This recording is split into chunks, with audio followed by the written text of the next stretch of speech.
بسم الله الرحمن الرحيم الحمد لله رب العالمين الرحمن الرحيم مالك يوم الدين إياك نعبد وإياك نستعين اهدنا الصراط المستقيم صراط الذين أنعمت عليهم غير المغضوب عليهم ولا الضالين بسم الله الرحمن الرحيم قل هو الله أحد الله الصمد لم يلد ولم يولد ولم يكن له كفوا أحد بسم الله الرحمن الرحيم قل هو الله أحد الله الصمد لم يلد ولم يولد ولم يكن له كفوا أحد بسم الله الرحمن الرحيم قل هو الله أحد الله الصمد لم يلد ولم يولد ولم يكن له كفوا أحد دعائے خالق کائنات سبحانیان کو فرش ادا کا اہتمام کرنا، تمام مومنین کے چل کر اس فرش ادا پر آنا لگنا، اس کا اہتمام پڑھنے والوں کو پڑھنا سننا اپنی مقدس بارگاہ میں مقبول و منظور فرما۔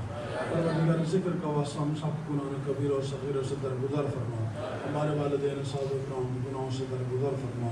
پروردگار ہم سب کے مرحومین کی بخشش فرما، جملہ شہداء کو شہداء کربلا کے ساتھ محشور فرما، مریضوں کو پروردگار شفاء کامل و عاجل نصیب فرما، بے اولادوں کو اولاد نرینہ صالح عطا فرما، جو بے روزگار ان کو باعزت روزگار عطا فرما، جو بے گناہ اسیر جلد سے رہائی نصیب فرما، اس جہاں کہیں بھی آل نبی کے چاہنے والے رضداری مشغول ان کی حفاظت فرما، ذکر ازا کے جتنے دشمن بھی ہیں سب کو نیست و نابود فرما، ان کے عزیز پاکستان کو استحکام عطا فرما، عادل حکمران عطا فرما، مظلومین جہان کو فتح و کامرانی نصیب فرما، مستقبل جہان کو نیست و نابود فرما، آقا مولا ولید اور امام زمان علیہ السلام کے ظہور میں تاجیل فرما، ہمیں مولا کے نوکروں میں خاتمہ میں سپاہی میں شمار فرما۔ یا اللہ ہماری تمام دعائیں قبول بحق علی و بحق بطول صلوات۔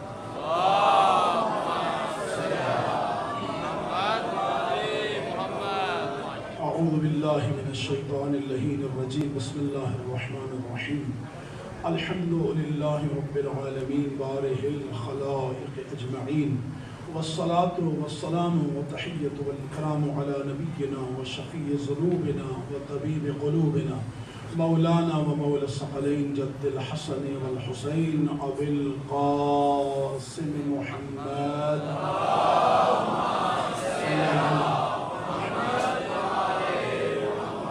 وآلہ الطیبین الطاہرین المعصومین المنتجبین المنتحبین المظلومین الذین اذهب اللہ عنہم الرجس وطہرہم تطہیرا۔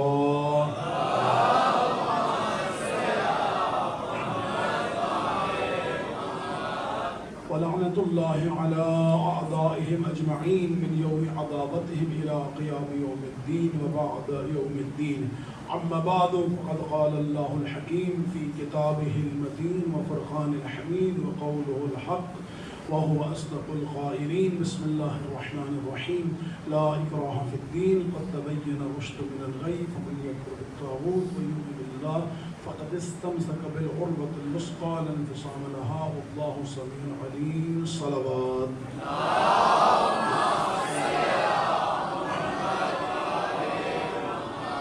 آغاز سخن اس دعا کے ساتھ خداوند عالم ہم سب کے لمحات کو عبادت شمار فرمائے، اس عبادت کو اپنے قرب کا ذریعہ قرار دے، اس نورانی مجلس میں زبان پر ایسے الفاظ لانے کی توفیق عطا فرمائے جس میں خداوند عالم کی رضا اور خوشنودی ولی دوران امام زمان علیہ السلام کی تعید شامل ہو۔ ان دعاؤں کی قبولیت کے لیے بآواز بلند صلوات پڑھ دیجیے۔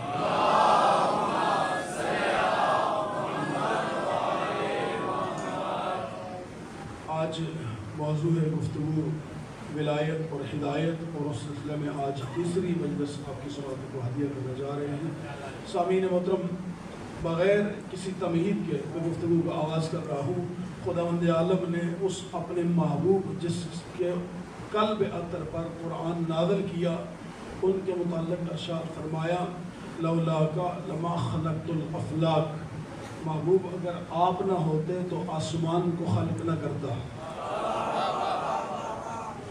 آج ترجمہ تھوڑا سا مختلف کیا ہے نا، جو عام ترجمہ کیا جاتا ہے محبوب آپ نہ ہوتے تو کچھ بھی خلق نہ ہوتا، میں نے ترجمہ یہ کیا ہے محبوب آپ نہ ہوتے تو آسمان کو خلق نہ کرتا۔ لولا لما خلقت الافلاک، افلاک کہتے ہیں آسمان کو، یعنی محبوب اگر آپ نہ ہوتے تو آسمان خلق نہ ہوتا، اور اگر آسمان خلق نہ ہوتا تو آسمان سے رحمت نہ برستی، آسمان خلق نہ ہوتا تو آسمان سے رحمت نہ برستی۔ اب جب آسمان خلق ہو گیا، رحمت برسنے لگی، تو رحمت برسے کس پر؟ دیکھیں رحمت تو نازل ہوتی ہے، اس رحمت کی مثال یہ جو بارش ہوتی ہے، جب بارش برس رہی ہوتی تو ہم کیا کہتے ہیں؟ رحمت برس رہی ہے۔ بارش کو بھی ہم اپنے الفاظ میں، اپنے زبان میں، اپنے ماحول، اپنے کلچر، اپنی ثقافت میں ہم کیا کہتے ہیں؟ رحمت برس رہی ہے۔ رحمت آسمان سے برستی ہے۔ یہی رحمت جب آسمان سے برستی ہے، کسی چمن پہ برسے تو خوبصورت پھول کھلتے ہیں۔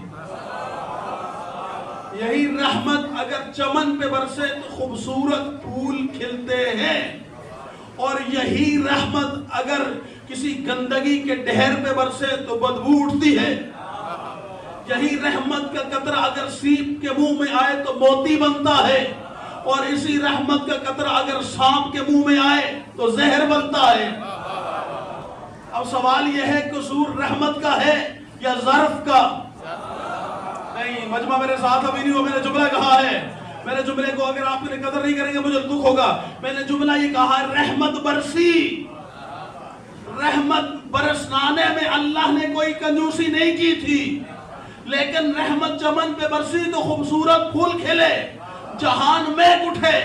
اور یہی رحمت اگر گندگی کے ڈھیر پہ برسے تو بدبو اٹھتی ہے۔ قصور رحمت کا ہے یا ظرف کا؟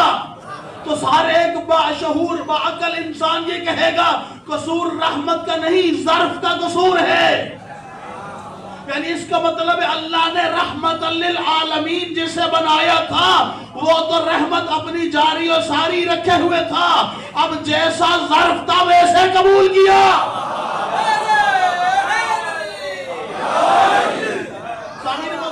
اب اللہ نے کہا محبوب آپ نہ ہوتے تو آسمان نہ ہوتا، اور زمین پہ اللہ رب العزت نے کیا کہا؟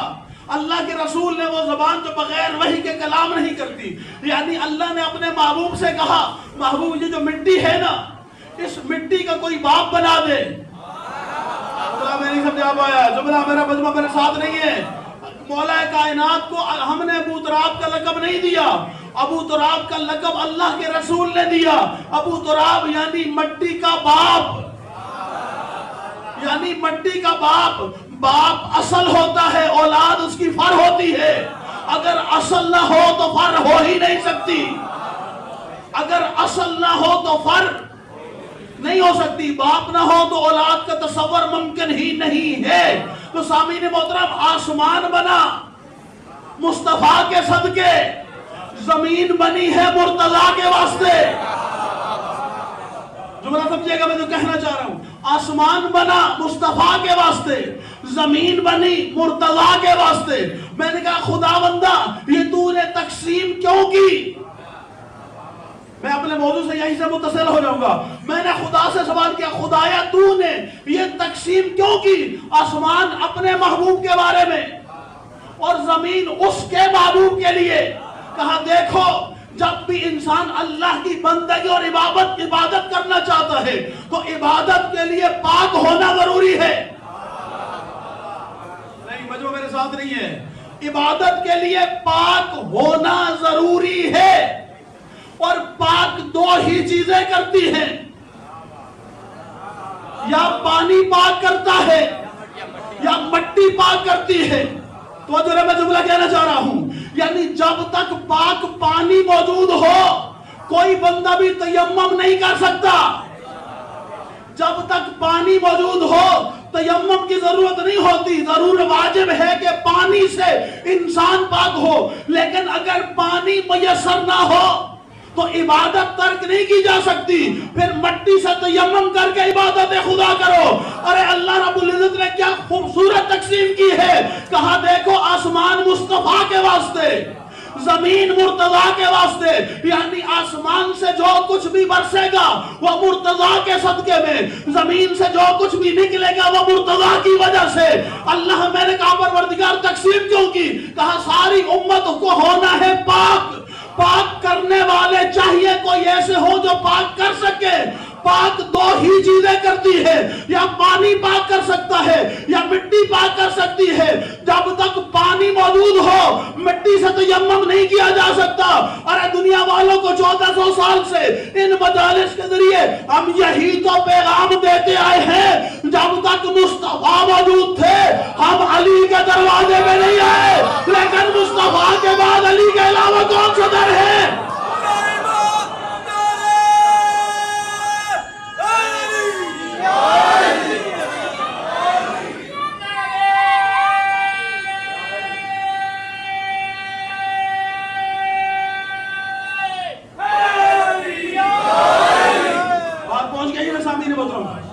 میں کوشش کرتا ہوں میں خیبر خندق نہ سناؤں آپ کو. میں اگر خیبر خندق پڑھوں مجھے بہت اچھی پڑھنی آتی ہے، لیکن میں چاہتا ہوں کہ ان مجالس میں معرفت گفتگو کروں، وہ گفتگو جو قرآن و حدیث کے ساتھ میچ کرتی ہو. تو سامعین محترم، اللہ رب العزت نے ایک کائنات کا نظام بنایا. کہا ایک آسمان مصطفیٰ کے لیے بناؤں گا، زمین مرتضیٰ کے لیے. کہا جو کچھ ادھر سے آئے گا مصطفیٰ کی وجہ سے، جو کچھ ادھر سے جائے گا مرتضیٰ کی وجہ سے. نہیں، اور آسان کر دیتا ہوں، اور آسان کر دیتا ہوں، اور آسان. جو کچھ اللہ آسمان سے نازل کرے گا وہ مصطفیٰ کی وجہ سے، اور جو کچھ زمین سے اللہ کی طرف جائے گا وہ صرف مرتضیٰ کے ذریعے. نہیں، اور آسان کر دوں، یعنی جو آئے گا وہ رسالت کے ذریعے، جو جائے گا وہ ولایت کے ذریعے.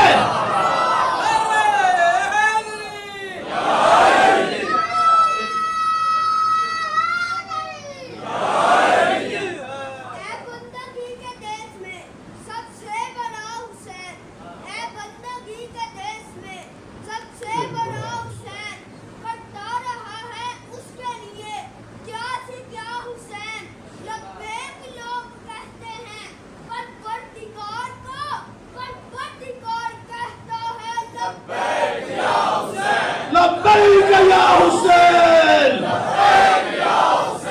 لبیک یا حسین.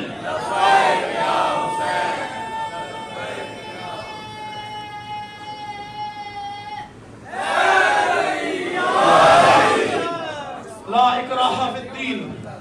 بسم اللہ الرحمن الرحیم. لا اکراہ فی الدین. اللہ نے فرمایا دین میں کوئی جبر نہیں، دین میں کوئی جبر نہیں. قد تبین الرشد من الغی. ہدایت اور گمراہی دو الگ الگ ہو چکی ہیں، ہونی نہیں ہے. ہدایت الگ ہے، گمراہی الگ ہے. فمن یکفر بالطاغوت، پس جو بھی طاغوت کے ماننے سے انکار کرے، ویؤمن باللہ، ایک اللہ پر ایمان لائے، فقد استمسک بالعروۃ الوثقی لا انفصام لها، پس اس نے اللہ کی اس مضبوط رسی کو تھام لیا جو کبھی ٹوٹنے والی نہیں. واللہ سمیع علیم، بے شک اللہ سننے والا بھی ہے، اللہ جاننے والا بھی ہے. اللہ ولی الذین آمنوا یخرجهم من الظلمات الی النور. اللہ ولی ہے صاحبان ایمان کا، وہ انہیں ظلمات سے نکال کر نور کی طرف لے کے آتا ہے. والذین کفروا اولیاء الطاغوت یخرجونهم من النور الی الظلمات. اور کافر ولی ہیں جو ہے ان کے، جو طاغوت کے، وہ کرتے کیا ہے؟ وہ انسان کو نور سے نکال کر ظلمات کی طرف لے کے جاتے ہیں. اولئک اصحاب النار ہم فیہا خالدون. کہا جو بھی کافروں کی صحبت میں جائے گا اللہ کا وعدہ ہے وہ ہمیشہ ہمیشہ کے لیے جہنم میں رہ جائے گا. تو سامعین محترم، آیات کا لفظی ترجمہ آپ نے سماعت فرما لیا. کل ہماری پہلے نقطے پہ گفتگو تھی، اللہ کے دین میں جبر نہیں ہے. اللہ نے یہ جبر کا لفظ اس لیے استعمال کیا تھا کہ دین ایک نہیں، بہت سارے دین ہیں. ان میں سے ایک اللہ کا پسندیدہ دین ہے. وہ اللہ کا پسندیدہ کب بنا؟ وہ تب بنا جب ولایت کا اعلان ہوا. اگر آپ جاگ رہے ہیں تو پہلا جملہ آپ کی سماعتوں کو ولایت ہدیہ کر کے آگے گزر جاؤں گا. جب اللہ کا دین رضی اللہ بنا، کچھ ایسے تھے جن کو برداشت نہیں ہوا. میرے ساتھ رہیے گا، میں جملہ کہنا چاہ رہا ہوں. کچھ ایسے تھے جن کو برداشت نہیں ہوا، انہوں نے اپنا ایک نمائندہ مقرر کیا. اس نمائندے کو کہا تم کھڑے ہو جاؤ اور دربار رسالت سے سوال کرو کہ یہ اعلان آپ کی طرف سے ہے یا اللہ کی طرف سے. واقعہ آپ کا سنا، میں واقعہ پہ اس لیے زور نہیں لگا رہا. واقعہ آپ کا سنا ہوا ہے اس لیے واقعہ پہ زور. ایک نعمان بن حارث غفاری کو کھڑا کیا کہ رسول سے پوچھو آپ کی طرف سے ہے یا اللہ کی طرف سے. رسول خدا نے فرمایا میں تو اپنی مرضی سے کوئی کام کرتا ہی نہیں ہوں. میں جو بھی کرتا ہوں اللہ کا حکم پڑھ کے سنا دیتا ہوں آپ کو. اب جو میٹنگ تھی نا، اس میٹنگ والوں نے کہا دیکھو جب رسول کہے نا کہ اللہ کی طرف سے ہے تو ہم ماننے سے انکار کر دیں گے. کیوں انکار کریں گے؟ اللہ نے سورہ مبارکہ انفال میں پہلے اعلان کر دیا تھا لا معذبہم وانت فیہم، میرے محبوب جب تک تو ان کے درمیان میں ہے ان پر عذاب نہیں آئے گا. میں خدا کرے میں جملہ جو کہنا چاہ رہا میں پہنچا پاؤں. یہ اللہ نے سورہ انفال میں پہلے اعلان کر دیا تھا میرے محبوب جب تک تو ان کے درمیان میں ہے ان پر عذاب نہیں آئے گا. تو انہوں نے جو میٹنگ کر کے بھیجا تھا انہوں نے کہا تو فوراً اللہ سے عذاب مانگنا، ظاہر ہے تو دربار رسالت میں کھڑا ہوگا، عذاب آئے گا نہیں اور ہم پروپیگنڈا کرنے میں مشغول ہو جائیں گے کہ دیکھو یہ جھوٹ بولا ہے، یہ اعلان اللہ کی طرف سے نہیں تھا، رسول اللہ نے نعوذ باللہ من ذالک اپنی طرف سے نامزد کیا تھا، اللہ پر الزام لگا رہے تھے. لیکن اللہ بھی کیا ہے، رسالت کے دشمن کو معاف کر دیتا ہے لیکن ولایت کے دشمن کو اللہ بھی نہیں معاف کرتا. میرا جملہ خدا کرے میں سمجھا پاؤں. رسالت کے دشمن کو کیا کہا؟ لا معذبہم وانت فیہم، میرے محبوب ان پر عذاب اس وقت تک نہیں آئے گا جب تک آپ ان کے درمیان موجود ہیں. تو ایک جملہ تو ساری امت مسلمہ کے لیے چیلنج کے ساتھ یہ کہہ رہا ہوں، آج تمہاری گناہ، تمہاری خطائیں، تمہارے ظلم، تمہاری زیادتیاں آج اس حد تک ہو چکی ہے کہ ہر گناہ بڑے بڑے عذاب کو خود بخود طلب کر رہا ہے، لیکن اس کے باوجود بھی عذاب نازل نہیں ہو رہا. تو اس کا مطلب ہے یا خود محمد موجود ہے یا کوئی محمد جیسا موجود ہے.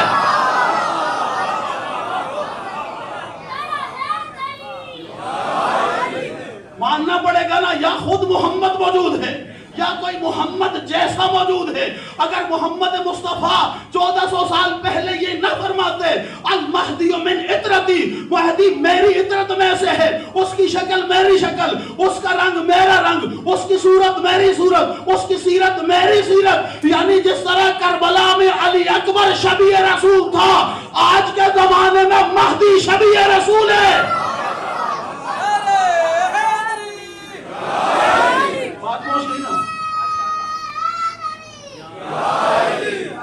پہلی چیز تو کلیئر ہوئی نا، ہم پر اگر عذاب نہیں آ رہا تو اس بات میں کوئی شک نہیں، یا خود محمد یا کوئی محمد جیسا ہے جس کی وجہ سے عذاب نازل نہیں آتا.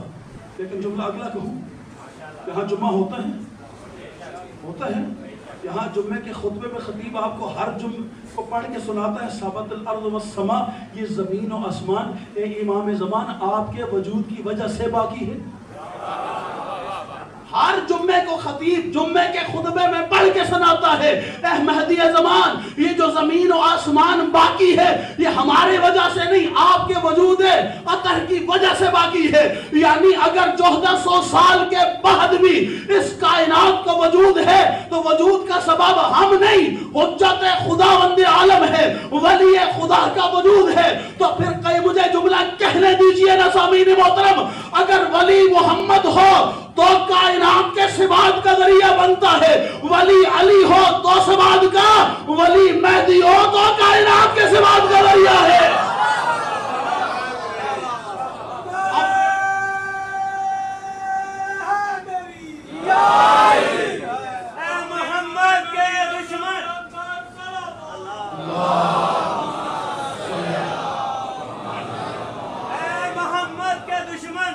برزخ میں چاہتی ڈالو، اے محمد کے دشمن برزخ میں چاہتی ڈالو، ادھر بڑے بڑے کو لمبے پایا ہوا ہے. اے علی کا دشمن برزخ میں چاہتی ڈالو، اس کو بھی الٹا لٹکایا ہوا ہے. نعرہ حیدری. میرے ساتھ رہیے گا، میں جملہ جلدی آگے گزر جاؤں گا. سامعین محترم میٹنگ ذہن میں ہے، میٹنگ کیا تھی؟ محمد کا دربار ہے، عذاب مانگو گے، عذاب ان کی وجہ سے آئے گا نہیں. یعنی اتنا وہ بھی یقین رکھتے تھے عذاب ٹلنے کا ذریعہ ہم نہیں وہ ہے. اتنا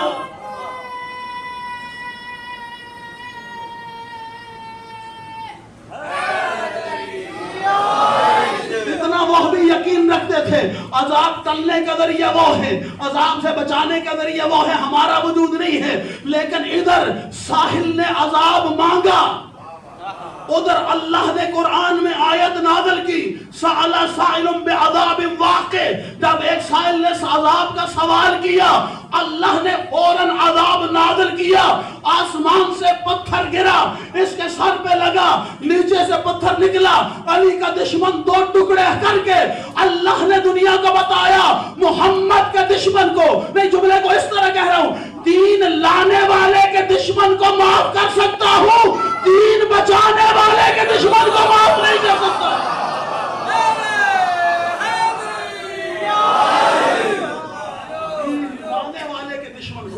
سامعین محترم، اب اللہ نے ان کو بتا دیا کہ تمہاری حیثیت کیا ہے، یہ عذاب اگر آتا ہے تو بھی ان کے دشمنوں پر، اور اگر عذاب ٹلتا ہے تو بھی ان ہی کی وجود کی برکت سے۔ تو سامعین محترم، اب اللہ نے جب سوال کیا لا اکراہ فی الدین، ایک جملہ میرا دل ہے کہ یہاں پر اور اضافہ کر ان آیات کا، اگر آپ کی مرضی ہے تو شان نزول پڑھیں، ان آیات کا شان نزول کہا، یہ جو آیتیں نازل ہوئی کچھ مسلمان تھے انصار میں سے جو پہلے تو مسلمان تھے بعد میں مرتد ہو کر عیسائی بن گئے۔ میں اس منبر سے جو بات کر رہا ہوں میں تمام عالم اسلام کے جتنے مفسرین ہیں پورے چیلنج کے ساتھ آپ کے سامنے شان نزول پڑھ رہا ہوں، سارے عالم اسلام کے، میں نے نام اس لیے دیے، تفسیر نمونہ میں آیت اللہ ناصر مکارم شیرازی نے ان کے نام لکھے ہیں، میں بالکل پوری ذمہ داری کے ساتھ کہہ رہا ہوں، تفسیر صافی میں آیت اللہ کاشانی نے نام لکھے ہیں، تفسیر المعانی البیان میں نام لکھے ہوئے ہیں، طبرسی نے تفسیر البیان میں ان کے نام لکھے ہیں، میں نام نہیں لے رہا، اس لیے نہیں لے رہا کچھ ایسے ہیں جن کو چھپانے کا بڑا شوق ہے، انہوں نے اپنی تفسیروں میں نام نہیں لکھا لیکن واقعہ لکھنے پر مجبور ہو گئے، اس طرح لکھا، کہا کچھ انصار ایسے تھے جو پہلے ہوئے مسلمان پھر رسول کی زندگی میں ہو گئے مرتد، پہلے ہوئے مسلمان پھر رسول کی زندگی میں ہو گئے مرتد، پھر کسی زمانے میں آ کر خیال آیا وہ دین تو اچھا تھا، ہم تو غلط راستے پہ چل پڑے، اب دوبارہ کلمہ پڑھا پھر مسلمان ہوئے لیکن اولادیں گمراہ ہو چکی تھی،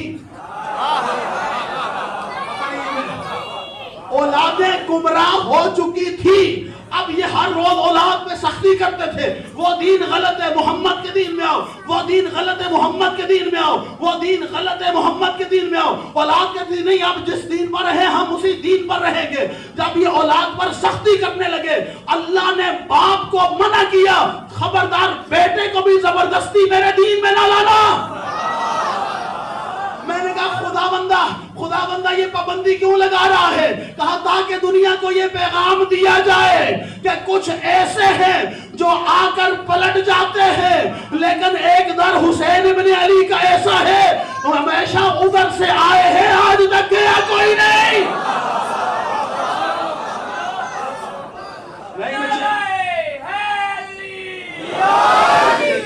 آج تک اس در پہ لوگ آئے ہیں لیکن جو آیا پھر واپس گیا نہیں، اس لیے کہ دنیا کو پتا ہے اور اسی دروازے پہ بنائے جاتے ہیں، نجات یہی دروازہ دے سکتا ہے، اس لیے اللہ رب العزت نے فرمایا کہ یہ اس میں کوئی جبر نہیں کروں گا۔ اب اگلا جملہ کیا کمال کا ہے، کیا فرمایا قد تبین الرشد من الغی، ہدایت اور گمراہی الگ الگ ہو چکی ہے، ہدایت الگ ہو چکی ہے، گمراہی الگ ہو چکی ہے، صراط مستقیم الگ ہے، صراط شیطان الگ ہے۔ یہ جملہ سمجھ آگے سب کو؟ میں پھر دوبارہ ریپیٹ کروں، ہدایت الگ ہے، گمراہی الگ ہے۔ میں ایک مثال آپ کے سامنے پہلی رکھتا ہوں، ہدایت الگ ہونے کی اور گمراہی الگ ہونے کی۔ تمام عالم اسلام نے اپنے 4 خلفاء کے متعلق لکھا، خلفائے راشدین۔ یہ ذرا تھوڑا سا علمی نکتہ ہے، میں جوانوں سے بزرگوں سے میں نے دعا لینی ہے، جوانوں سے میں گزارش کروں گا میرے ساتھ رہیے گا۔ میں نے کل آپ کو کہا تھا میں پڑھنے کا عادی ہوں کھلا ڈلا، توہین و تنقید کا عادی نہیں ہے، لیکن اپنا مکتب اپنے ارادے و اختیار کے ساتھ امانت سمجھ کے اگلی نسل کو منتقل کرتے ہیں۔ جملہ میں نے کہا ہے خلفائے راشدین کتنے ہیں؟ سکول میں یہی پڑھائے گئے، سب کو یہی پڑھائے گئے ہیں، ہمیں بھی یہی پڑھائے گئے، سب کو یہی پڑھائے گئے نا۔ خلفائے راشدین کتنے ہیں؟ اچھا، راشد کا مطلب کیا ہوتا ہے؟ راشد کا مطلب ہوتا ہے ہدایت کرنے والا. راشد کا مطلب کیا ہے؟ ہدایت کرنے والا. تمام عالم اسلام نے کہا خلفائے راشدین 4 ہیں، لیکن ایک حدیث خود لکھ کے پھنس گئے. ایک حدیث خود اپنی کتابوں میں لکھ کے پھنس گئے. حدیث کیا تھی کہ اللہ کے رسول نے فرمایا یزید کی کارستانیوں سے جان چھڑانا چاہتے تھے، اس لیے حدیث گڑی، حدیث بنائی کہ رسول خدا نے فرمایا 30 سال تک رہے گی خلافت اور 30 سال کے بعد خلافت بدل جائے گی ملوکیت میں. 30 سال تک رہے گی خلافت اور 30 سال کے بعد خلافت بدل جائے گی ملوکیت میں. کہ حدیث ہم نے نہیں بیان کی، انہوں نے اپنی بڑی بڑی کتابوں میں اس حدیث کو لکھا. اب جب وہ لکھ چکے تو انہوں نے ہر ایک نصاب میں، کتاب میں، منبر سے سب کو یہی بتایا تھا خلفائے راشدین ہیں 4. حدیث لکھی کہ خلافت رہے گی 30 سال تک. اب ہم نے پہلے خلیفہ سے لے کر چوتھے خلیفہ علی تک ہم نے جب ساری مدت کاؤنٹ کی تو یہ بنتے تھے 29 سال 6 مہینے.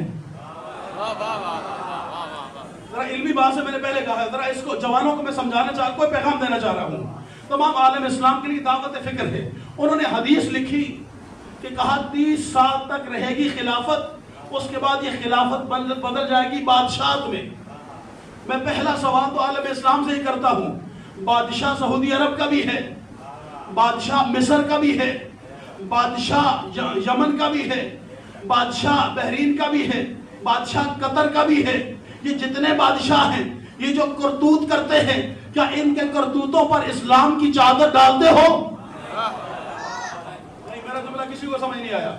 میں جو کہنا چاہ رہا ہوں، میرا جملہ شاید میرا مجمع نہیں پک کر پایا جملہ. میں جو کہنا چاہ رہا ہوں، میں نے کہا یہ جتنے بادشاہ ہیں، دیکھیں سعودی بادشاہ ہے، سعودی عرب میں جمہوریت نہیں ہے، بادشاہت کا نظام ہے. مصر میں بادشاہت ہے، بحرین میں بادشاہت ہے، یمن میں بھی حوثیوں سے پہلے بادشاہت تھی. یہ جتنے دیگر ممالک خلیج کے اکثریت ممالک میں بادشاہت ہیں. یہ سارے بادشاہ پہلے تو ابھی یہ جب حوثی مجاہدین کے ساتھ جنگ نہیں ہوئی تھی سعودی عرب کی، اس سے پہلے یہ خادمین حریمین شریفین کے لاتے تھے. لوگ ان کا نام لیتے وقت سر جھکا لیتے تھے. لیکن جب بھی علی والوں سے بادشاہتیں ٹکرائی ہے نا، ان کے چہروں سے نقاب اتر گئے. آئے ہائے، پتہ نہیں جملہ سمجھ آیا ہے یا نہیں. جب بھی علی والوں سے بادشاہتیں ٹکرائی ہیں نا، علی والوں نے ان کے چہروں پہ پڑے ہوئے نقاب اتار کھینچے ہیں، ان کے چہروں کو بے نقاب کر دیا ہے. میں نے جملہ یہ کہا ہے، یہ بادشاہتیں جتنے بھی کرتوت کرتی ہیں، کیا ان کے کرتوتوں پر اسلام کی چادر ڈال سکتے ہو؟ اگر آج کے بادشاہ کے کرتوت پر اسلام کی چادر نہیں ڈال سکتے تو 1400 سال پہلے کے بادشاہ کے کرتوتوں پر اسلام کی چادر کیسے ڈالو گے؟ میں نہیں کہہ رہا، آپ نے کہا 30 سال تک رہے گی خلافت، 30 سال کے بعد خلافت بدل جائے گی ملوکیت میں، یعنی بادشاہت میں. لیکن ہم نے پھر آپ نے کہا خلیفہ راشد 4 ہیں. ہم نے 4 کی مدت کو کاؤنٹ کیا تو وہ بنتے تھے 29 سال 6 مہینے. اب ہم نے بزرگ علماء اہل سنت سے پوچھا، جو صوفیاء تھے، جو اہل عشق تھے، جو اہل بیت علیہ السلام سے عشق و مودت رکھتے تھے، بے شک وہ اہل سنت تھے. ہمیں ہر وہ سنی قبول ہے جو حسین کو قبول کرتا ہے. ہر وہ اہل سنت بھائی ہمارے سر کا تاج ہے جو حسین سے عشق رکھتا ہے. ہم ہر اس پر لعنت کرتے ہیں جو یزید کی وکالت کرتا ہے. میری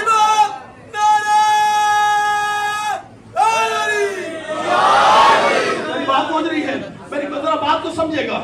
ہم نے ان سے پوچھا کہ یہ بتائیے حدیث آپ نے کہا سچی ہے اور حدیث کہتی ہے 30 سال تک، تو 30 سال یہ تو کل بنتے ہیں 29 سال 6 مہینے. کہا وہ اصل میں لکھنے والے بھول گئے ہیں، ان میں 5واں خلیفہ راشد حسن مجتبی ہے، کیونکہ ان کی بھی 6 مہینے کی ظاہری خلافت ہے. جب حسن مجتبی کے 6 مہینے میں لائے تو اب حدیث ہو گئی سچی کہ یہ 5 خلیفہ ہے راشد، 5 خلیفہ ہے راشد. خدا کی قسم یہ 1400 سال بعد والوں کا اپنے پیشواؤں کو بچانے کا ایک طریقہ تھا. جب انہوں نے کہا نا نہیں جب حسن بھی خلیفہ راشد ہیں تو پھر ہم کو سوال کرنے کا موقع مل گیا، بھائی مانتے ہو حسن خلیفہ راشد ہیں؟ کہا مانتے ہیں۔ جو ان کے مقابلے میں آئے تھے وہ راشد نہیں تھے؟ کہا نہیں تھے۔ تو پھر مجھے کہنے دیجئے نا، راشد کے ہوتے ہوئے امت غیر راشد کے پیچھے کیوں چلی؟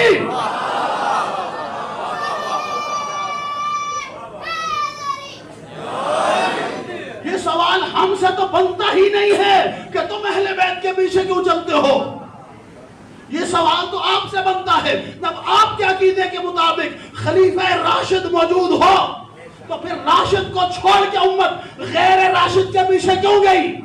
یہ سوال تو آپ سے بنتا ہے۔ خلیفہ راشد کو چھوڑ کے امت بادشاہوں کے پیچھے کیوں چل پڑی؟ یہ سوال تو جینین ہے نا سامعین محترم۔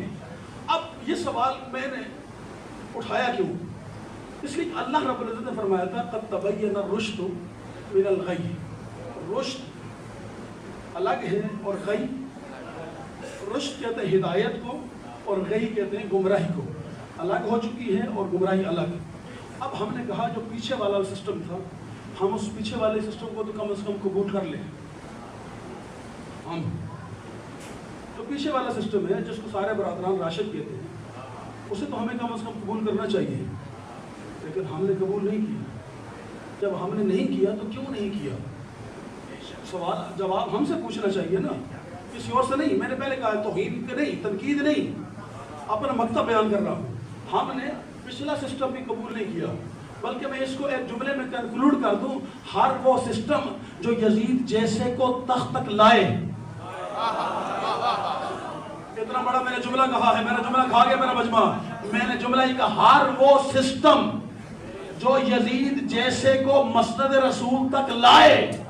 ہم اس سارے سسٹم سے کل بھی باغی تھے، ہم آج بھی باغی ہیں۔ بغاوت کی وجہ کیا ہے؟ بغاوت کی وجہ یہ ہے کہ پہلی خلافت آپ نے علی کو نہیں دی۔ ہم نے اعتراض نہیں کیا، ہم علی کے ساتھ رہے۔ ہم نے اعتراض نہیں کیا، ہم علی کے ساتھ رہے۔ اب آپ نے پوچھا کیوں ہم علی کے ساتھ تھے؟ اس لیے کہ سائے کے بورقہ میں ابن حجر مکی نے اس روایت کو لکھا، سائے کے بورقہ کے مقدمے میں۔ سائے کے بورقہ کڑکتی ہوئی بجلیاں شیعوں کے خلاف لکھی گئی کتاب ہے۔ کس کے خلاف؟ اہل تشیع کے خلاف لکھی گئی کتاب۔ ابن حجر مکی لکھنے والا مصنف، اس نے اس کتاب کے مقدمے میں لکھا نبی کی زندگی میں 5 صحابی ایسے تھے جو شیعہ کہلاتے تھے۔ نہیں، میرے جملے کی قدر نہیں کی۔ میں نے جملے ہی کہا ہے، اگر یہ جملے آپ نے پہلے سنے ہو کسی مجلس میں آپ نہ بولیے، لیکن اگر بات میں حوالے کے ساتھ کر رہا ہوں، جا کر تصدیق کریں، تصدیق کرنے کے بعد بات کے اندر وزن نظر آئے تو پھر بات کو قبول کیجئے۔ جب انہوں نے سائے کے بورقہ میں اس روایت کو لکھا کہ نبی کی زندگی میں 5 صحابی ایسے تھے جن کو سارے لوگ علی کا شیعہ کہتے تھے، تو پھر ہمیں جواب دینے کے لیے آسانی ہو گئی۔ وہ جو شیعوں کے خلاف فتنہ ابن صباح کا پروپیگنڈا کر رہے تھے، ہم نے کہا بھائی ہم سے نہ پوچھو ہم کس سسٹم کے تحت آئے ہیں، ذرا ابن حجر سے پوچھو، ہم تو نبی کی زندگی میں موجود تھے، تم کہاں تھے؟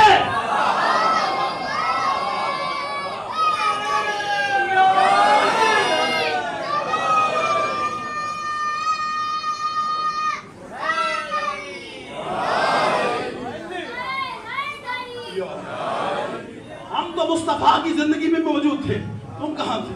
اچھا جب ہم مصطفیٰ کی زندگی میں موجود تھے اس کے بعد کیا ہوا؟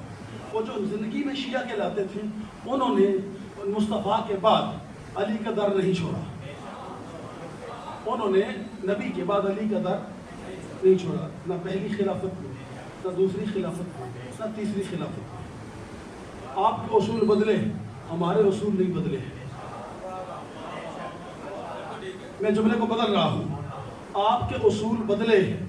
آپ نے کہا پہلی خلافت اجماع کے ذریعے، ہم نے کہا ٹھیک ہے۔ آپ نے کہا دوسری خلافت وصیت کے ذریعے، ہم نے کہا ٹھیک ہے۔ آپ نے کہا تیسری خلافت شورا کے ذریعے، تیسری خلافت شورا کے ذریعے، ہم نے کہا ٹھیک ہے۔ لیکن ہمارا اصول کل بھی ایک تھا، ہمارا اصول اس وقت بھی ایک تھا جب غدیر میں مصطفیٰ نے بیعت لی تھی۔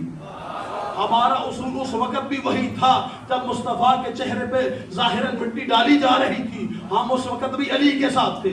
ہم جب وصیت کر رہے تھے آپ، ہم اس وقت بھی علی کے ساتھ تھے. اب جب آپ شورا کے ذریعے خلافت کی نمائندگی نامزدگی کر رہے تھے، ہم اس وقت بھی علی کے ساتھ تھے. لیکن ہم نے پچھلے نظام کو ہم نے کیوں قبول نہیں کیا؟ اس کی دلیل دے رہا ہوں. اس لیے قبول نہیں کیا کہ جب تیسری خلافت کے لیے 6 رکنی شورا بنائی گئی، اس 6 رکنی شورا میں حضرت عبدالرحمن بن عوف نے مولا علی علیہ السلام کو کہا، یا علی ہم 3 چیزوں پر آپ کی بیعت کرتے ہیں. کتنی چیزوں پر؟ جوانوں آپ کے لیے جملہ کہہ رہا ہوں، ولایت کو سمجھے گا. ہم 3 چیزوں پر آپ کی بیعت کرتے ہیں. مولا علی نے پوچھا کون سی؟ کہا پہلی قرآن، دوسری سنت، تیسری سنت شیخین. کتنی چیزوں پر؟ 3 چیزوں پر. شورا کا فیصلہ کہا یا علی ہاتھ بڑھائیے، 3 چیزوں پر ہم آپ کی بیعت کرتے ہیں. علی نے جواب، ہمارے مولا نے جواب کیا دیا؟ ہمارے پیشوا اور امام نے جواب کیا دیا؟ فرمایا قرآن اور سنت کو علی سے بہتر جانتا کوئی نہیں. شیخین کی سنت علی کے لیے حجت نہیں. تو بس جب سے تاریخ نے میرے امام اور مولا کا یہ لفظ اپنے اندر محفوظ کیا، شیعہ کے لیے قیامت تک حجت بن گیا. قرآن اور سنت اہل بیت سے لیں گے، شیخین کی سنت جب مولا کے لیے حجت نہیں تو ماننے والوں کے لیے کیسے حجت ہوگی؟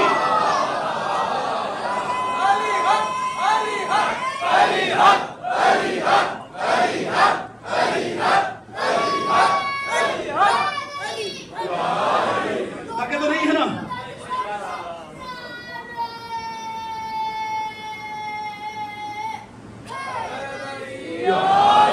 اب اس یہاں پر مسئلہ کیا تھا؟ یہاں پر فقط اتنا قبول کرنا تھا، میں بزرگوں کی راستے پر چلوں گا، علی کو بادشاہ خلافت مل جانی تھی. لیکن ہم نے خلافت کو ٹھکرایا، لیکن سنت اور قرآن کو نہیں چھوڑا. کسی اور راستے کو ہم نے نہیں اپنایا. جب ہمارے پیشواؤں نے راستہ واضح کر دیا تو پھر ہم تو نوکر تھے، ہم تو غدیر میں بیعت کر چکے تھے. جب بیعت کر چکے تو پھر ہم اپنے مولا کی بیعت کیسے توڑ دیں؟ ہم نے بیعت نہیں توڑی. اب چوتھی خلافت آ گئی، پھر اصول بدلا. اب امت اکٹھی ہو کے علی کے در پہ آئی. یا علی ہاتھ بڑھائیے، ہم آپ کے ہاتھ میں بیعت کرتے ہیں. علی باغ میں کام کر رہے تھے. علی نے کہا نہیں، باغ میں بیعت نہیں. اب آگے آگے علی ہے، پیچھے پیچھے امت ہے. علی گھر میں آئے، کہا یا علی ہاتھ بڑھائیے، ہم آپ کے ہاتھ میں بیعت کرتے ہیں. علی کے گھر میں بھی بیعت نہیں ہوگی. یا علی کہاں پر بیعت ہوگی؟ کہا اس جگہ پر جہاں رسول بیعت لیا کرتے تھے. کہا وہاں بیعت ہوگی جہاں رسول بیعت لیا کرتے تھے. اب علی گھر سے چلے مسجد میں آئے. مسجد میں آئے، سامنے ممبر لگا ہوا تھا، جیسے آپ کے سامنے ممبر ہے. ممبر کی 4 سیڑھیاں تھیں. ممبر کی 4 سیڑھیاں تھیں. مولا کائنات نے ایک دفعہ پہلے سے لے کر آخری سیڑھی تک نظر ڈالی. جس طرح علی دیکھ رہے تھے اس طرح آنے والی امت بھی دیکھ رہی تھی. اصول یہ طے ہوا تھا، پہلے خلیفہ دوسری سیڑھی پر بیٹھتے تھے، دوسرے خلیفہ تیسری سیڑھی پر بیٹھتے تھے، تیسرے خلیفہ چوتھی سیڑھی پر.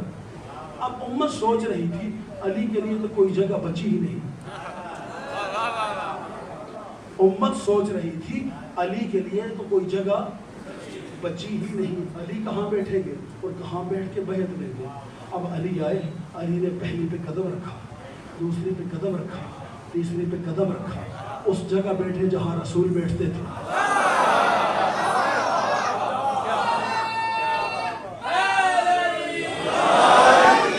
علی اس جگہ بیٹھے جہاں رسول بیٹھتے تھے. بیٹھنے کے بعد بیعت نہیں لی. بیعت لینے سے پہلے اپنے حق کا اعلان کیا. فرمایا الحمدللہ علی احسانہ جعل الحق علی مقامہ. جملے کو سمجھے گا، پھر دیکھ دیجیے گا.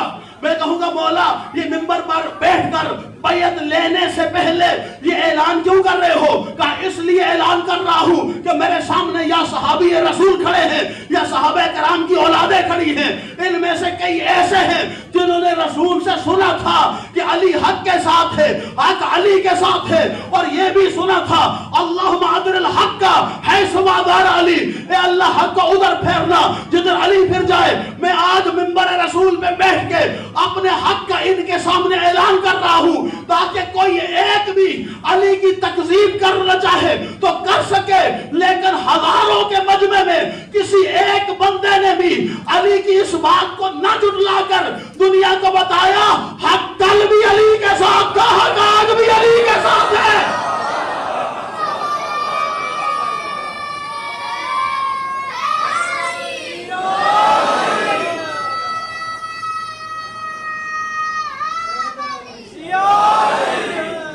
بات پہنچ رہی ہے؟ بات حق کل بھی علی کے ساتھ تھا، حق آج بھی علی کے ساتھ۔ علی نے اعلان کر دیا، اس کے بعد مولا کائنات کے ہاتھ پر بیعت ہوئی۔ اس سے پہلے بیعت علی نے، سب سے پہلے بیعت کس نے کی؟ سب سے پہلے حضرت طلحہ، حضرت زبیر۔ کس نے کی؟ حضرت طلحہ، حضرت زبیر۔ بھرے ہوئے مدینے میں کس نے علی کی بیعت چوتھی خلافت پر نہیں کی؟ میں بڑا جملہ کہنے جا رہا ہوں، کہتے اختلافات ہی کوئی نہیں تھے۔ اگر اختلافات نہیں تھے تو پھر چوتھی خلافت پر علی کی بیعت کیوں نہیں کی گئی؟ میں ذمہ داری کا جملہ پڑھ رہا ہوں، ڈریے گا نہیں، خوف نہ کھائیے گا، میں جو کہنا کہوں گا اس کا میں ذمہ دار ہوں۔ بانی ذمہ دار نہیں ہے، خطیب پڑھنے والا خود ذمہ دار ہو تو اسے خود ذمہ داری کا مظاہرہ کرنا چاہیے۔ میں جو جملہ کہنا چاہ رہا ہوں، علی نے اپنے حق کا اعلان کیا، علی کے ہاتھ پر بیعت ہوگی۔ بیعت کرنے والے سب سے پہلے جنہوں نے بیعت کی وہ حضرت طلحہ اور حضرت زبیر تھے۔ سب سے پہلے جنہوں نے بیعت کر کے توڑی وہ بھی یہی طلحہ اور زبیر تھے۔ بیعت سب سے پہلے کرنے والے بھی یہی تھے، سب سے پہلے بیعت توڑنے والے بھی یہی تھے۔ یہ تو واضح ہو گیا نا، بیعت کئی پھر توڑ بھی دی۔ لیکن کچھ ایسے تھے جنہوں نے چوتھی خلافت پر بھی مولا علی کی بیعت نہیں کی۔ کچھ ایسے تھے جنہوں نے چوتھی خلافت پر بھی مولا علی کی بیعت نہیں کی۔ پہلا نام، عالم اسلام کا بڑا نام، حضرت عبداللہ ابن عمر۔ کون ہے؟ حضرت عمر کے فرزند عبداللہ ابن عمر۔ یہ پہلا شخص ہے جس نے چوتھی خلافت پر بھی مسجد نبوی میں موجود ہو کر علی کی بیعت نہیں کی۔ چوتھی خلافت پر بھی علی کی بیعت نہیں کی۔ کچھ ایسے تھے، اب جملہ خدا کرے میں سمجھا پاؤں، کچھ ایسے تھے جو علی کے گلے میں رسیاں ڈال کر بیعت لینے کی کوشش کر رہے تھے، لیکن علی کو پتا تھا میں ان کی بیعت کی وجہ سے امام نہیں، مجھے اللہ نے امام بنایا ہے۔ اب سمجھئے گا، لا اکراہ فی الدین۔ علی نے بلایا عبداللہ بن عمر، جی بیعت نہیں کرو؟ کہا نہیں کروں گا۔ کہا خدا کی قسم علی جبرن بیعت نہیں لے گا، علی جبرن زبردستی علی بیعت نہیں لے گا۔ نکل جا مسجد سے، جو جی چاہے کر، کبھی اسلامی حکومت کے مقابلے میں نہ آنا، اگر مقابلے میں آؤ گے تو سزا ملے گی۔ باہر نکل گئی۔ دوسرا شخص، بڑا نام عالم اسلام کا، کون ہے؟ دوسرا بڑا نام عالم اسلام کا، بہت ساری شخصیات ہیں، میں سارے نہیں پڑھ رہا۔ دوسرا بڑا نام عالم اسلام کا جس نے چوتھی خلافت پر مولا علی کی بیعت نہیں کی، کون ہے؟ حضرت سعد بن ابی وقاص، سیف اللہ، سیف الاسلام، فاتح روم و ایران، صحابی رسول، اتنا بڑا شخص۔ اس شخص نے بھی چوتھی خلافت پر مولا علی کی ظاہری بیعت بھی۔ اب رکیے گا، اب جملہ کہنا چاہ رہا ہوں۔ مولا کائنات کی ہمارے نگاہ میں تین حیثیتیں امت مسلمہ میں ہیں۔ کتنی حیثیتیں ہیں؟ علی کی پہلی حیثیت ہے خلیفۃ المسلمین، مولا کائنات کی پہلی حیثیت خلیفۃ المسلمین۔ مولا کائنات کی دوسری حیثیت ہے امیر المؤمنین۔ مولا کائنات کی تیسری حیثیت ہے امام المتقین۔ یہ ہماری بنائی ہوئی نہیں، اللہ اور نبی کی بتائی ہوئی۔ یہ بنائی ہوئی نہیں، اللہ اور نبی کی بتائی ہوئی ہے۔ پہلی حیثیت خلیفۃ المسلمین، اگر یہ مسلمان تھے تو کیا خلیفۃ المسلمین کی بیعت کرنا ضروری نہیں تھی ان کے لیے؟ اگر ضروری تھی تو پھر کیوں نہیں کی؟ یہ نہ کرنا اس بات کی دلیل تھی کہیں نہ کہیں علی کا بغض تھا، کر کے میں نے پہلے کہا میں نہیں پڑھتا، یہ بیعت نہ کرنا اس بات کی دلیل تھی کہیں نہ کہیں علی علیہ السلام کیا ان کے دل میں بغض تھا، جس کی وجہ سے چوتھی خلافت پر بھی مولا علی علیہ السلام نے کی بیعت انہوں نے نہیں کی۔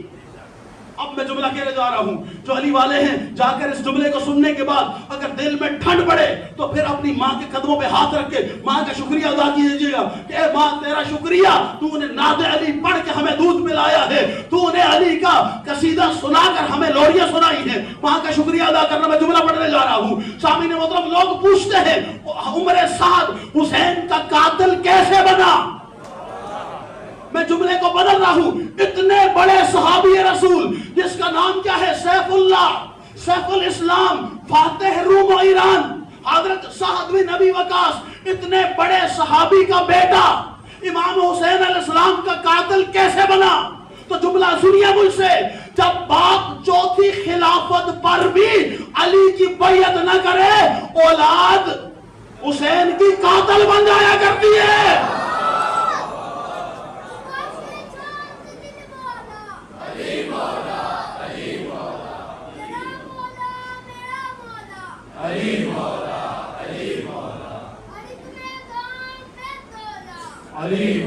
نعرہ حیدری، صلوات پڑھتے محمد و آل محمد۔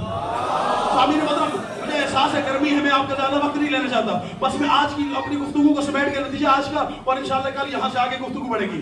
میں نے جملہ کیا کہا؟ اتنی بڑی شخصیت اور چوتھی خلافت پر علی کی بیعت نہیں کرتی، اولاد کیا ہوتی ہے؟ علی کی اولاد کی قاتل بنتی ہے۔ اچھا یہ تو ہو گیا، لیکن جب عبداللہ ابن عمر جیسا شخص علی کی خلافت چوتھی خلافت کے لیے بیعت نہ کرے، اس کے ساتھ کیا سلوک ہوتا ہے؟ تاریخ نے لکھا ہے کہ حجاج بن یوسف کے جب خلیفہ بنا، جب گورنر بنا، تو عبداللہ ابن عمر بیعت کرنے کے لیے آدھی رات کے وقت آئے، یہ بستر پر سویا ہوا تھا،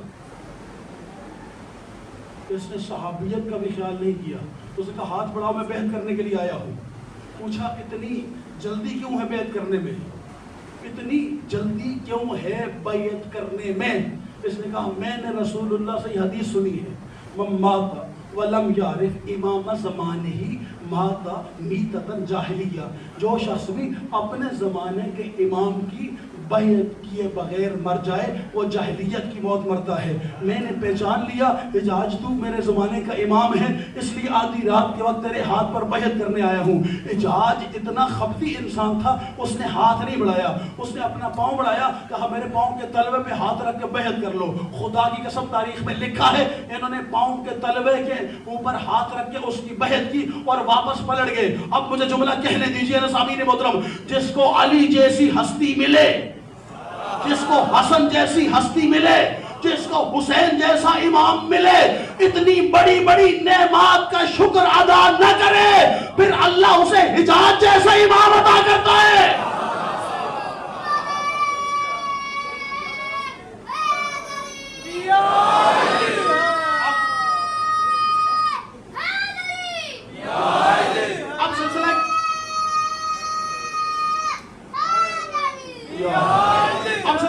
کو سمیٹ رہا ہوں سامعین محترم، اب اتنی بڑی بڑی ہستیاں جنہوں نے بیعت نہیں کی علی کی، لیکن علی کا موقف کل بھی وہی تھا، علی کا موقف اس وقت بھی وہی رہا۔ اس کا مطلب ہے یہ موقف، میں نے پوچھا مولا آپ نے کیوں اپنایا؟ کہا دیکھو، بس آخری جملہ ہے معراج کے فضائل کا، اس میں انشاءاللہ بات یہاں سے آگے بات بڑھے گی۔ کہا دیکھو ایک دن مسجد نبوی میں شمع رسالت کے سارے پروانے اکٹھے تھے، ایسے عالم میں کسی نے سوال کیا کہ یا رسول اللہ آپ ذرا صراط مستقیم کی، یہ جو ہم بار بار نماز میں پڑھتے ہیں اہدنا الصراط المستقیم صراط الذین انعمت علیہم، یہ ہر روز اللہ کم از کم 10 مرتبہ واجب تکرار ہم سے کرواتا ہے، یہ صراط مستقیم کیا ہے؟ سوال کرنے والے نے سوال کیا، رسول خدا خاموش رہے، کچھ دیر کے بعد سوال کرنے والے نے دوبارہ سوال کیا، پھر رسول خدا خاموش رہے، کچھ دیر کے بعد تیسری مرتبہ سوال کیا، پھر رسول خدا خاموش رہے، چوتھی مرتبہ سوال کیا، پھر خاموش رہے، پانچویں مرتبہ سائل نے سوال کیا، ادھر مسجد خانہ تطہیر کا در کھلا، علی داخل ہوئے، رسالت کی نگاہ اٹھی، علی کی طرف ہاتھ سے اشارہ کیا، فرمایا اِنَّا ھَذَا صِرَاطٌ مُسْتَقِیمٌ، یہ علی ابن ابی طالب کو دیکھ لو، یہ علی ہی صراط مستقیم ہے۔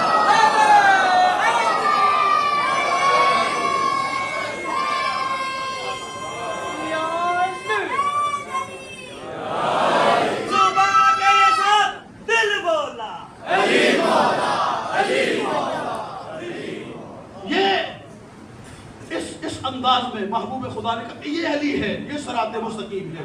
بس ہمارے لیے ہدایت بالکل واضح تھی، جب ہدایت واضح ہو جائے پھر انسان گمراہی کی طرف کیسے چلے۔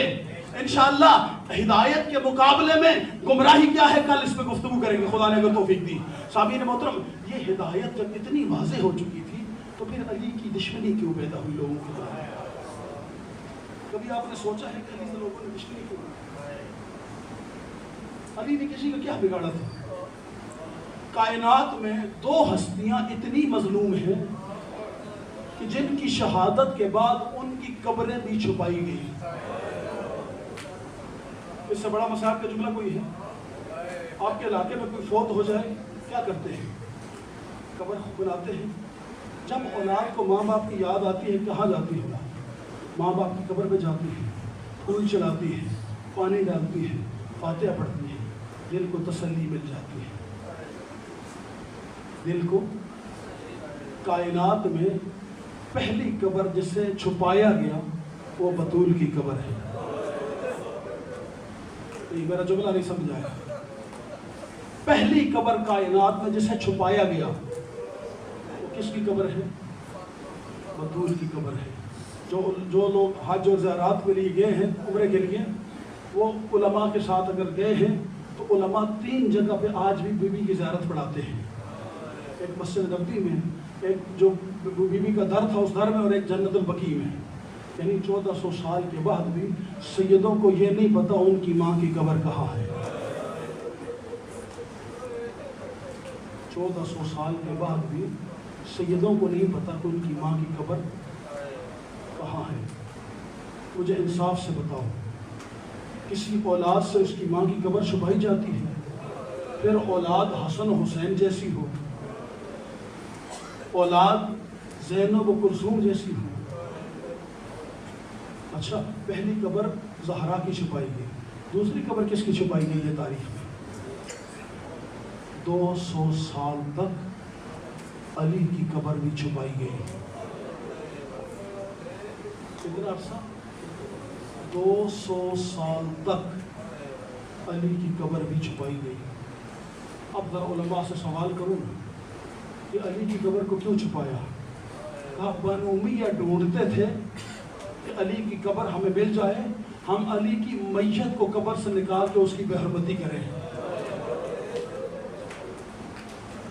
بغض علی اس معراج پر تھا کہ علی کی قبر ڈھونڈتے تھے کہ علی کی قبر مل جائے، ہم علی کو قبروں سے نکال کے علی کی قبر کی بے حرمتی کریں۔ خدا کی قسم، جب علی کی قبر نہیں ملی نا، پھر حسین کی لاش پہ گھوڑے دوڑائے۔ اجرکم اللہ۔ بس اب آپ آباد ہو گئے ہیں، اب آپ تیار ہو گئے ہیں۔ آج 3 محرم ہے عزیزانو، آج 3 محرم ہے۔ میں نے جہاں سے تسلسل مصائب کل چھوڑا تھا، حسین کا قافلہ 2 محرم کو کربلا پہنچا۔ یکم محرم کو حسین کے قافلے کو ہور نے روکا۔ ہور نے جب قافلہ روکا، روایت کہتی ہے کہ حسین کا قافلہ جا رہا تھا کہ مولا حسین کے لشکر میں سے کسی شخصیت نے آواز دی، سامنے بہت بڑا کہیں جنگل نظر آ رہا ہے۔ مولا عباس نے کہا، اے شاہ یہ تو جو جنگل سمجھ رہا ہے، یہ جنگل نہیں، یہ نیزے کی انیاں ہیں، یہ دشمن کا لشکر آ رہا ہے۔ مولا حسین نے حکم دیا بیویوں کو ایک سائڈ پہ کر دیا جائے، لشکر کے انتظار کیا جائے۔ لشکر پہنچا، حالت کیا تھی لشکر کی حالت یہ تھی کہ اکثریت سپاہی آخری زندگی کی سانسیں لے رہے تھے پیاس کی وجہ سے۔ چند لمحے انہیں اگر اور پانی نہ ملتا یہ مر جاتے ہیں۔ جیسے ہی لشکر پہنچا بغیر بات چیت کیے حسین نے کہا عباس اٹھو اس کو پانی پلاؤ، علی اکبر تم بھی پانی پلاؤ، قاسم تم بھی پانی پلاؤ، حبیب تم بھی پانی پلاؤ، ایک ایک اونا محمد تم بھی پانی پلاؤ۔ خدا کی قسم جب میں اس نقطے پر پہنچتا ہوں نا کہ ایک مرتبہ حسین نے دیکھا ایک سپاہی بہت دور لشکر سے گھوڑے سے نیچے گر گیا ہے، اس کی زبان کے اندر اتنی سکت نہیں رہی کہ وہ زبان سے پانی مانگ سکے۔ حسین نے کسی کا انتظار نہیں کیا، خود میرے مولا نے مشکیزہ اٹھا کر اس سپاہی کے پاس پہنچنے کے بعد اس کو کہا ہاتھ آگے کر۔ اس نے ہاتھ آگے کرنے کی کوشش کی، اس سے ہاتھ سیدھے نہیں ہو سکے کہ حسین مشق کے ساتھ پانی ڈالتے۔ کتنا کریم ہے کربلا ہے میرا حسین۔ حسین نے اپنا ایک ہاتھ اس کے لبوں پہ رکھا، دوسرے ہاتھ سے مشق میں پانی ڈالنا شروع۔ اس انداز میں حسین نے دشمن کو پانی پلایا۔ جب دشمن کو پانی پلا چکے نا، اب دوسرا مرحلہ تھا، نماز کا وقت ہو گیا۔ اور سے پوچھا اور نماز ہمارے ساتھ پڑھو گے یا الگ پڑھو گے؟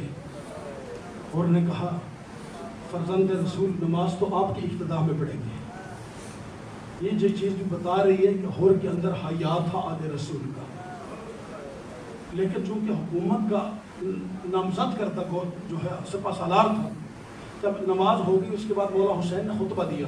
جب حسین اپنی سواری پہ سوار ہوئے تو اب ہور آگے بڑھا، اس نے آ کر مولا حسین کی گھوڑے کی لجام میں ہاتھ ڈالا۔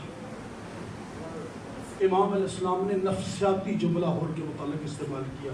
میں نے بڑے بڑے بزرگ علماء سے یہ جملہ پڑھا ہے کہ اگر ہور اس جملے کے مقابلے میں ریئیکشن دیتا ہور کو کبھی نجات نہ ملتی ہے۔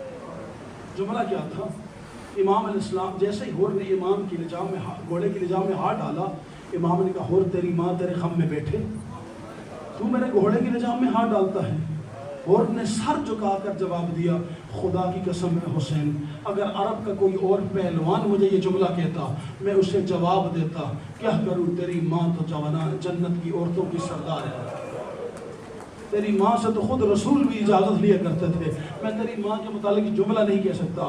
خدا کی قسم فاطمہ کا حیا اللہ کو اتنا پسند آیا، اللہ نے آخری وقت میں ہور کو نجات عطا کی۔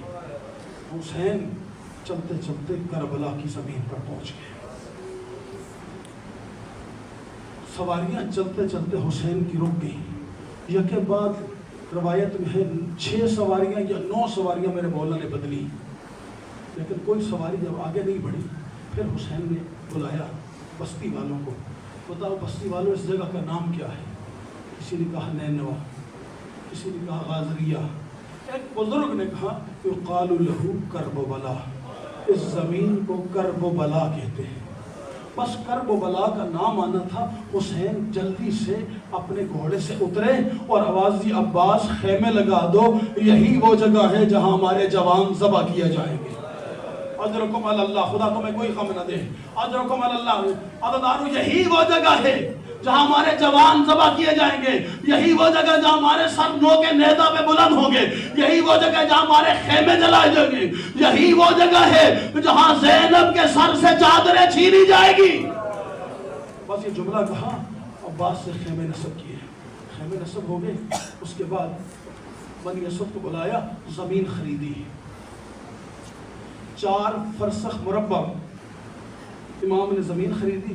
بنی اسد کو بلا کر کہا اے بنی اسد، یہ زمین میری طرف سے تمہیں ہبہ ہے، اس کے بدلے میں میری 3 وصیتیں ہیں۔ کہا مولا کون سی وصیتیں؟ کہا میری پہلی وصیت، جب بھی کوئی میرا زائر یہاں پر آئے 3 دن تک اسے مہمان رکھنا۔ میری دوسری وصیت، جب کبھی موقع ملے میری قبر کی زیارت کے لیے آ جانا۔ میری تیسری وصیت، جب ظالم ہمیں شہید کر کے چلے جائیں آ کر ہمارے لاشوں کو دفنا دیں۔ جملہ میں نے پڑھ دیا ہے، آپ کو جملہ سمجھ نہیں آیا؟ حسین مظلوم کہہ رہے ہیں بنی اسد ہمارے لاشوں کو دفنا دینا۔ درد کیا ہے آل رسول کا میرے چوتھے امام مدینے کی گلی سے گزر رہے تھے، بازار میں ایک سائل نے صدا بلند کی، ہے کوئی اللہ کے نام پہ جو ہمیں کچھ عطا کرے؟ امام علیہ السلام نے صاحب سے پوچھا کلمہ گو مسلمان ہو؟ اس نے کہا مولا کلمہ گو ہوں۔ کہا اگر تو اس بازار میں مر جائے کہ یہ لوگ تیرا غسل کریں گے، تجھے کفن پہنائیں گے، تجھے دفن کریں گے تجھے؟ اس نے حیران ہو کے کہا مولا آپ کیسی بات کرتے ہیں، میں مسلمان ہوں، آپ کے نانا کی شریعت میں ہے جب کوئی مسلمان مر جائے باقی مسلمانوں پر اس کا غسل بھی واجب ہے، اس کا کفن بھی واجب ہے، اس کا دفن بھی واجب ہے، اس کا جنازہ بھی واجب ہے۔ تب کانفیڈنس کے ساتھ اس سائل نے کہا نا، ایک مرتبہ میرے چوتھے امام کا رخ روضہ رسول کی طرف مڑ گیا، رو کے فرماتے نانا آ دیکھ تیری امت کے فقیر کو یقین ہے اگر وہ اس بازار میں مر جائے لوگ اسے غسل بھی دیں گے، اسے کفن بھی بنائیں گے، اس کا جنازہ بھی اٹھائیں گے، اسے دفن بھی کریں گے۔ نانا میں وہ مظلوم ہوں، ارے میرے بابا کا جنازہ 3 دن تک بے گور و کفن کربلا میں پڑا رہا اور نہ کسی نے غسل دیا، نہ کسی نے دفن کیا، نہ کسی نے جنازہ اٹھایا۔ بس ایک مرتبہ بنی اسد کو وصیت کی، بنی اسد نے رونا شروع کیا نا، جانے لگے بنی اسد، کہا بنی اسد ٹھہرو، جب گھر پہنچو اپنی خواتین کو بھیج دینا۔ اب بنی اسد کی خواتین آ گئی، خواتین آئی، امام نے کہا بنی اسد کی خواتین اگر تمہارے مرد ڈر جائیں، تمہارے مرد ڈر جائیں تو پھر اب تم پانی بہانے کے بہانے نہر فرات پہ آنا اور ہمارے لاشوں کو سپرد خاک کر دینا۔ اتنا غریب ہو گیا ہے زہرا کا لال، عورتوں سے اپیل کرے ہمارے لاشیں دفنا دینا۔ عزیزانو ایک مرتبہ بنی اسد کی عورتیں بھی روتے ہی واپس پلٹی، جب جانے لگی کہا اپنے چھوٹے چھوٹے بچوں کو بھیج دینا۔ اب جو بچے آئے نا حسین کی خدمت میں، بچوں کے ساتھ میں 10 سے شفقت پھیرا، کہا بچوں اگر تمہارے ماں باپ ڈر جائیں تو کھیلنے کے بہانے آنا اور ہمارے لاشوں پہ ایک ایک مٹھی خاک کی ڈال کے چلے جاؤ۔ اجرکم اللہ، جسے نہیں سمجھ آیا تیری اپنی قسمت ہے۔ حسین نے وصیتیں مکمل کی، عاشور کا واقعہ ہو گیا، حسین کا سر نو کے نیزہ پہ بلند ہو گیا، قافلہ لٹا ہوا کوفہ میں پہنچ گیا۔ زہیر ابن کین کی زوجہ ان کٹے ہوئے سروں کو دیکھ رہی تھی، اچانک اس کی نگاہ پڑی، زہیر ابن کین کا سر بھی ایک نو کے نیزہ پہ بلند تھا۔ اس نے زہیر کے غلام کو بلایا، کہا دیکھو حسین تو بڑے گھر کے ہیں، حسین کو کربلا میں اگر شہید ہو بھی گئے ان کو کسی نے غسل بھی دیا ہوگا، کسی نے کفن بھی پہنایا ہوگا، کسی نے دفن بھی کر دیا ہوگا۔ اے غلام تیرا آقا تو کوئی جاننے والا نہیں تھا، یہ قیمتی کفن اٹھا جا کربلا میں اپنے آقا کو غسل و کفن دے کر اپنے آقا کو دفن کر کے آنا۔ غلام گھوڑے پہ بیٹھا دشت کربلا میں پہنچا، اب کیا دیکھا کوئی لاشا ادھر پڑا ہے، کوئی لاشا ادھر پڑا ہے، کوئی لاشا ادھر پڑا ہے، پہچان نہیں ہو رہی۔ ارے پہچان کیسے ہو؟ لاش کی پہچان تو سر کے ذریعے ہوا کرتی ہے، سر تو نو کے نیزہ پہ بلند ہے، بس پتھروں کے ڈھیر کے ذریعے اس کو یقین ہو گیا جس لاش پہ سب سے زیادہ پتھر ہے یہی حسین ابن علی کی لاش ہے جو بے غور و کفن پڑی ہے۔ منہ پیٹتا ہوا واپس کوفہ پہنچا، رو کے مالکن کہتے مالکن کفن واپس لے لے۔ کہا کیا ہوا؟ کہا فقط میرا آقا بے غور و کفن نہیں، ارے رسول کا نواسہ بھی بے غور و کفن پڑا ہوا۔ الا لعنت اللہ علی قوم الظالمین وسیعلم الذین ظلموا ایام منقلب ینقلبون۔ ماتم حسین